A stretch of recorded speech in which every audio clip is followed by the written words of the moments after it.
আয়ুষ্মান ভারতের সুবিধা পাবেন, যে কথা সকলে বলে গেছে। এই পরিবারের সংখ্যা হচ্ছে 1,43,00,000, জনসংখ্যা হচ্ছে 6 কোটি।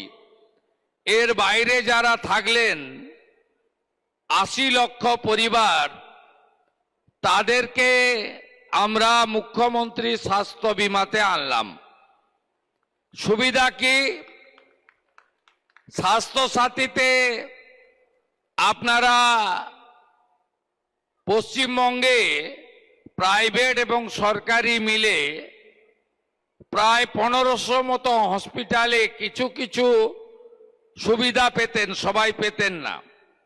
এবার থেকে পশ্চিমবঙ্গে 1240টি বেসরকারি আর 627টি সরকারি হসপিটালে আপনারা এই দুটো সুবিধাই একসঙ্গে পাবেন। এর সাথে 70 বছর ঊর্ধ্ব নাগরিক, তারা সকলে এই সুযোগ পাবেন।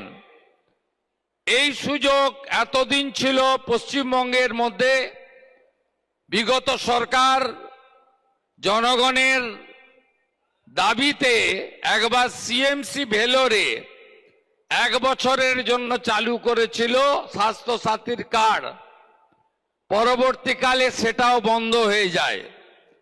আজকে যে দুটো স্কিম চালু হলো, এটা ভারতবর্ষের 38,604টি হসপিটালে আপনারা সুবিধা পাবেন, অর্থাৎ আসমুদ্র হিমাচল এই বেনিফিট আপনারা গ্রহণ করবেন।